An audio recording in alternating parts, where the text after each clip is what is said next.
Let's get into, let's get into the point this evening is Tavleen Singh, senior columnist, author. I have with me as well Mr. Ashok, Malik, partner, the Asia Group. Both of them join me for a better understanding on what this appointment really means for the Bharatiya Janata Party and possibly the country, because Nitin Nabin would be the man who would be helming the BJP into the general elections 2029. A lot other challenges as well immediately faced with the 4-state elections, some of them very, very important for the BJP. But Mr. Malik, to begin with you, what's your take on 45-year-old Mr. Nitin Nabin as BJP party president? Generational shift, rubber stamp, so much whirling around in that conversation.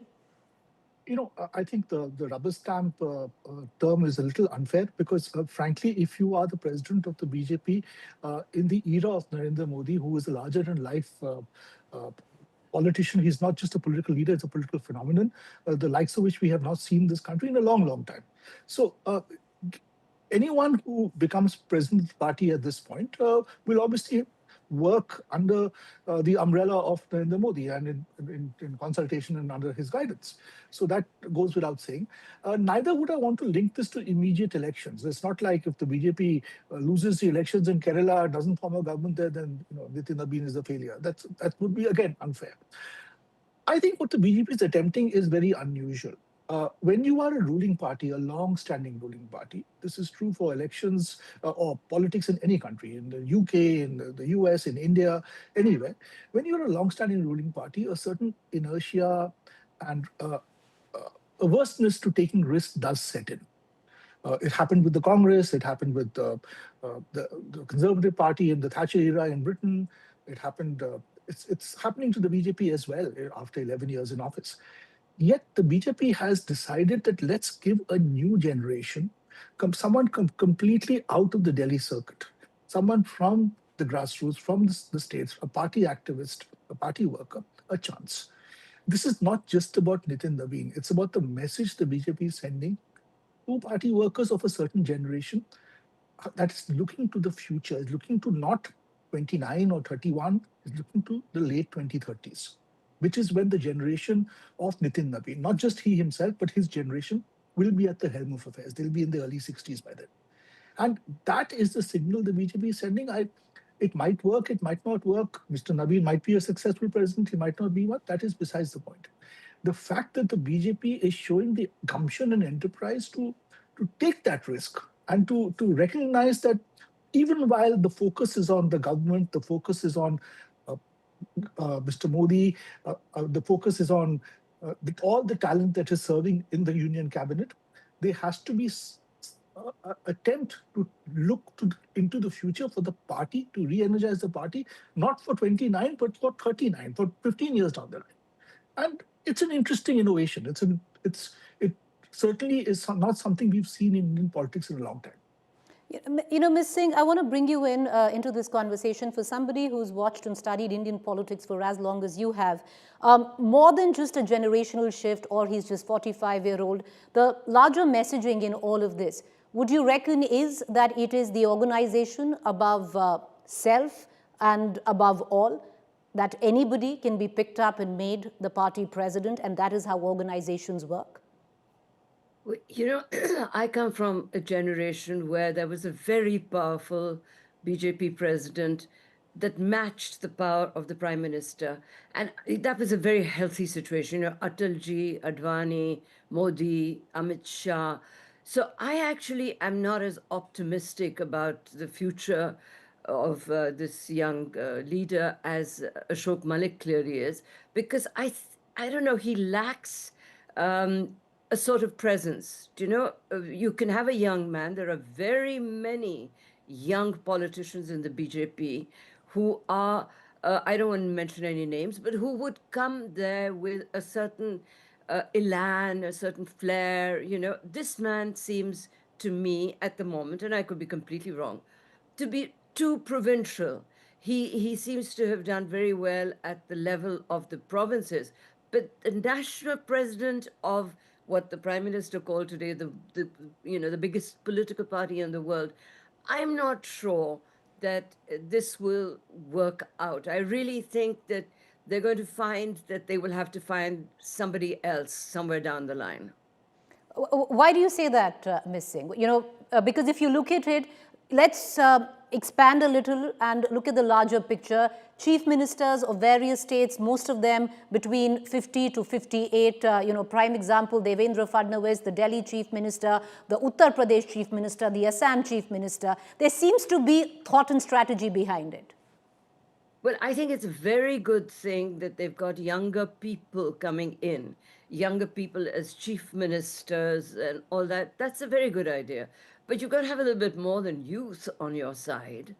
I mean, as I said to you, I could give you a list, I can't do it right away, of young BJP politicians with a certain dynamism and with a certain presence in, at a national level, which I think that this man lacks. He may develop it.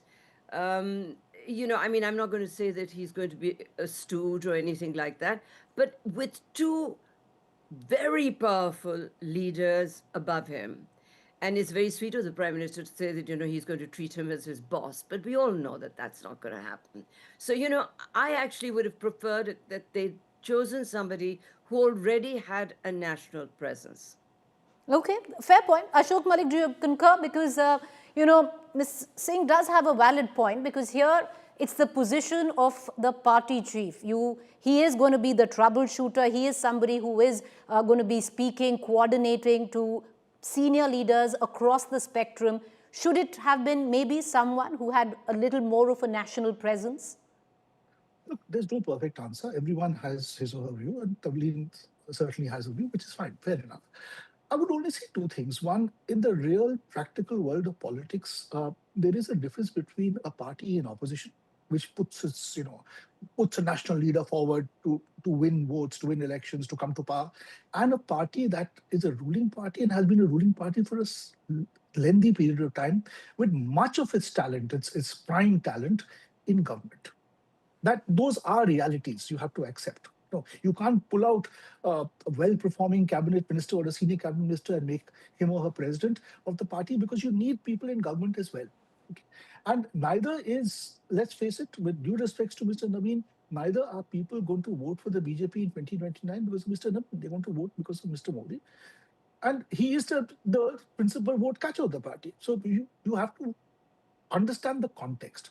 Second, I'm not sure that parties in India in the past, when there's been a powerful prime minister, have always had matching party presidents. In Mrs. Gandhi's period, that was sometimes the case, sometimes not the case. Even if you look at the BJP's history, when Mr. Vajpayee came to office in 1999 for his full term, 1990-2004, the president of the BJP in 1999, when a lot of talent, Vajpayee ji, Advani ji, Mr. Joshi, Pramod Mahajan, Sushma Swaraj, that entire talent pool migrated to government. The president of the party at that point was Kushabha Thakre, not a very well-known figure nationally, but a very respected and regarded figure within the party, a party activist who had built the party in Madhya Pradesh and what is today Chhattisgarh almost brick by brick from the grassroots. And he was a stabilizing influence and a bridge between the BJP organization and the government at a time of transition. Now, I'm not saying Mr. Nabin is Kushabha Thakre. Kushabha Thakre was a veteran in the BJP and a very respected figure. But there are many models for a ruling party for particularly ruling party to follow. So I'm not sure that there's only one model, which is that you have a president and a prime minister who are of equal stature, and frankly, would you have Mr. Modi's stature today anywhere in national politics? You don't. No, so there's no point saying the party president should be as powerful as Modi. There is no Modi, a second Modi. Okay.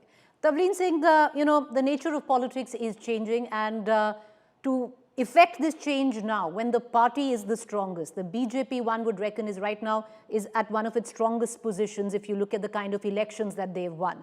To make these changes now, which possibly, and one can draw these comparisons and parallels where the Congress was concerned, when the Congress was at its strongest, failed to do. and continues to pay a political price of it, say with what happened in a Madhya Pradesh between a Jyotiraditya Scindia and a Kamal Nath, or possibly Rajasthan between a Sachin Pilot and an Ashok Gehlot. Doing it now, so you affect the change and you play that long-term game that after about 10, 15 years, you have an entire new generation that you've already blooded in. You must have a new generation. I'm not objecting to that at all. I'm merely saying, for a start, I really believe they should have had a proper election. I think that, I mean, this kind of, he certainly, I mean, there was no contest. He had the blessings of the Prime Minister and the Home Minister and every powerful leader in Delhi. So why was there not an election? If you follow the Congress model of fake elections, then you will end up in the Congress situation. The Bharatiya Janata Party was always saying that it was a party with a difference, that there would be, and particularly when you have a very charismatic, powerful prime minister, I think it's very important to have a leader at the head of the party who can do more than just be a worker ant. I mean, he needs to be, to me, at the moment, he's just there as a little workhorse who will be pushed around by these very powerful men in Delhi. And I don't think that that's healthy for the party. The BJP must not follow. I don't know why Ashok is comparing with the Congress party, because the Congress party has a terrible record in terms of, I mean, right from the time that Nehru was chosen by Gandhi. They don't have a record of inner party democracy. And I really believe democracy begins at home, inside your political party. So, I mean, that's my view. Okay, I'm going to just take final comments. Mr. Malik, correct me if I'm wrong, but I don't think the BJP has ever had an election for a party president. I don't think it's ever quite happened. It's always been through an understanding of sorts that a name comes up and then is elected unopposed. Yes, Indian political parties generally don't have, completely open internal elections. But having said that, there is a process by which popular leaders do emerge. If you look at Mr. Modi's own emergence as the BJP's political leader and electoral candidate for prime minister in 2013, 2014, in that period, fine, they may not have been proper elections with 2 campaigners or 3 campaigners and campaign speeches like you have in the US. But would you deny that it was a democratic urge from the grassroots, from the bottom up, that eventually triumphed? So I think democracy finds a way. Could you have formal elections with primaries and with internal debates? Maybe you could. But to suggest that democracy doesn't find a way within parties such as the BJP would also be a little unfair, I would say. All right, final comments, Ms. Singh.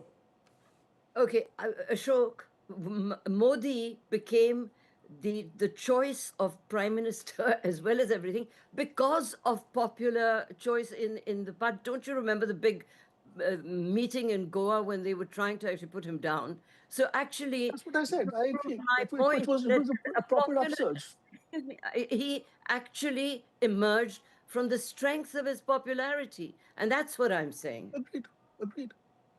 So democracy does find a way, even. But this guy is not come from he's not the people's choice or the party leader's choice.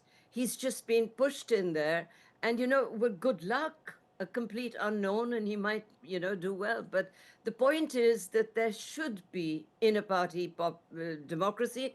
I actually would like primaries to be started in the political parties, because democracy is weakened when political parties are weakened. All right. Okay, so, let's end with that, where I would reckon, agree to disagree. But we leave it with that, and we leave it for our viewers to decide on what side do they sit on with the election of Mr. Nitin Nabin, 45-year-old, the youngest BJP president, 13th where the BJP president is concerned. But he takes over. He has his task cut out. Thank you for both of you for taking the time out and joining us this evening. Thank you so much. Thank you very much.